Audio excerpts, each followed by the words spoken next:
pour Lugano sont là ensemble avec Alain Pierry, le Bernois de 43 ans. Il les a fêtés en mars dernier. Il dirige son 16e match de la saison en M21. Josipovic, puisque Mouchi et Aliseda ont tous les deux besoin de repos. On se réjouit de voir ce que va nous proposer cette équipe de Lugano. Il y a deux changements par rapport à Botani plus Amoura à la place de Mombimbi et Sierro à la place de Rieder. Ça aussi, Sierro, Nias. Eh ben, on se réjouit de voir ce que ça va donner à la place de Rieder. Sierro qui, en tout cas, si, d'ailleurs, Nias, on se réjouit de voir donc ce que ça va donner. Monsieur Bierry qui donne le coup d'envoi de cette rencontre avec le premier ballon en direction d'Ulysse Garcia qui dispute aujourd'hui son...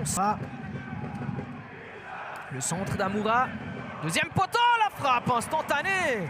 Mais oui, pourquoi pas en première intention. Mais ce ballon qui passe... Il y a une possibilité peut-être. Là avec un centre, non, ce sera une frappe. Le ballon dévié. Et le corner en faveur des Bianconeri. Occasion tessinoise. Le contrôle de Tselar. Et face à Maceiras. Après le crochet, il y a cette frappe qui est déviée.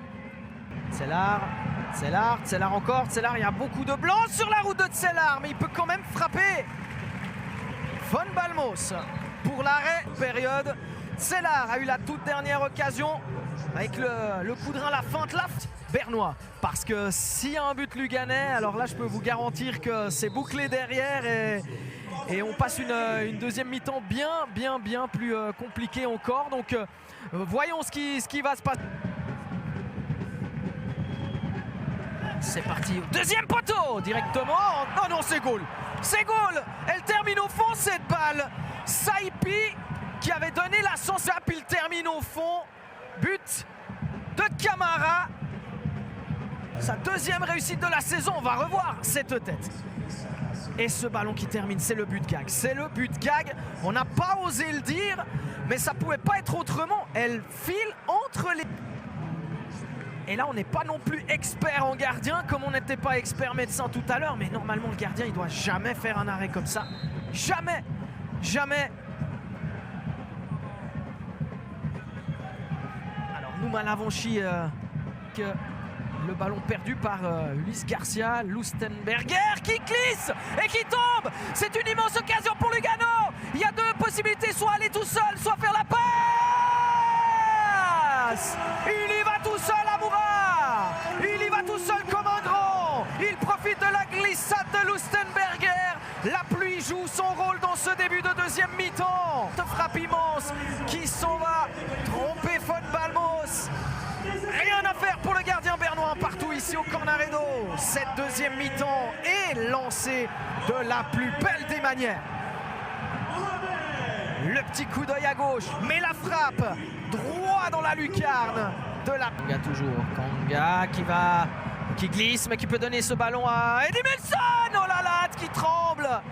La latte qui... On va revoir. Il fait tout seul, regardez. Il n'y a personne pour l'aider et il s'en sort face à deux adversaires. Il glisse, il donne à Edimilson qui la lui rend. Il la prend comme elle vient cette balle. Vous la propose, il glisse, il s'appuie sur Edimilson Fernandez qui lui rend la balle et la frappe instantanée. Ça, c'est le but du week-end. Si ça a fini au fond. Elia. Edimilson encore. Ballon sur la tête de Christian Fasnacht. Donc simplement discuter avec l'arbitre. C'est parti pour ce coup franc, premier poteau et ça va terminer au fond. Oui, ça termine au fond. Lugano qui prend l'avantage. David Von Balmos ce soir. Il a eu de la peine à rentrer dans la rencontre, mais là c'est lui qui sur cette drôle de déviation met la balle au fond, mais on est vraiment là dans le musée des horreurs quand on regarde ce que nous propose Saipi et Von Balmos ce soir. Oui, il pleut, oui, le terrain est mouillé, mais oui, on le sait aussi. Pour la place de barragiste également. Tselar qui va partir au but. Tselar encore. Lustenberger n'arrive pas à revenir. Tselar, le poteau de Tselar qui était hors jeu.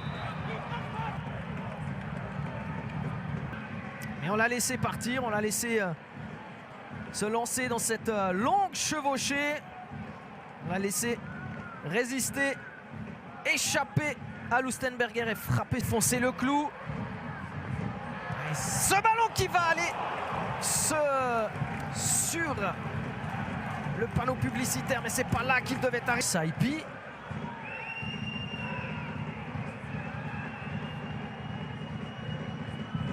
Ah ouais, Saipi, ouais, c'est là, d'accord, ouais.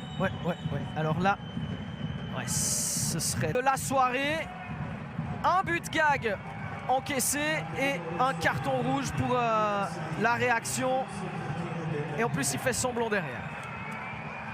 87 qui vient après, hein. C'est pas là, c'était pas à Montero, on avait de la peine à comprendre à ce moment-là, mais regardez le geste sur Christian Fasnacht, directement sur la cuisse.